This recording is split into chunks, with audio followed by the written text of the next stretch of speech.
15 জানুয়ারি 2009 ফ্লাইটের নাম US Airways 1549। প্লেনের কল নেম ছিল ক্যাকটাস 1549।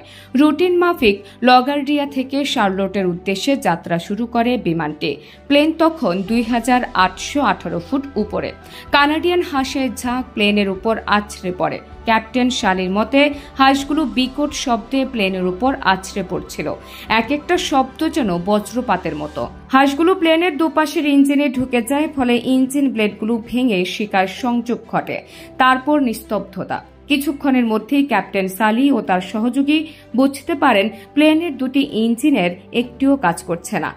অবস্থা এমন পর্যায়ে দাঁড়ায় যে কোনো বিমানবন্দরে অবতরণ করতে পারছিল না বিমানটি। এটি বুঝতে পারার 90 সেকেন্ডের পরে বিকেল 3:31 প্লেনের স্থান হয় এয়ারপোর্টের পরিবর্তে হাডসন নদীতে। প্রথমে প্লেনের লেজ পানিতে নামে, এরপর বাকি প্লেনটিকে পানিতে নামিয়ে দেন ক্যাপ্টেন সালি। ধীরে ধীরে প্লেনটি থেমে যায়। ক্যাপ্টেন সালি জেনে শুনে ফেরি ও নৌকার কাছাকাছি জায়গায় প্লেন ল্যান্ড করান। সালি ককপিটের দরজা খুলে বের হন এবং সবাইকে প্লেন থেকে বের হয়ে যাওয়ার নির্দেশ দেন। প্লেনের 4টি এক্সিট দরজা খুলে দেয়া হয় এবং রাফগুলো খুলে দেয়া হয়। অনেকে ভয় পাচ্ছিলেন প্লেন হয়তো ফেটে যাবে, তাই তারা নদীতে ঝাঁপ দেন। কয়েক মিনিটের মধ্যে দুটি ফেরি প্লেনের কাছাকাছি পৌঁছে যায়।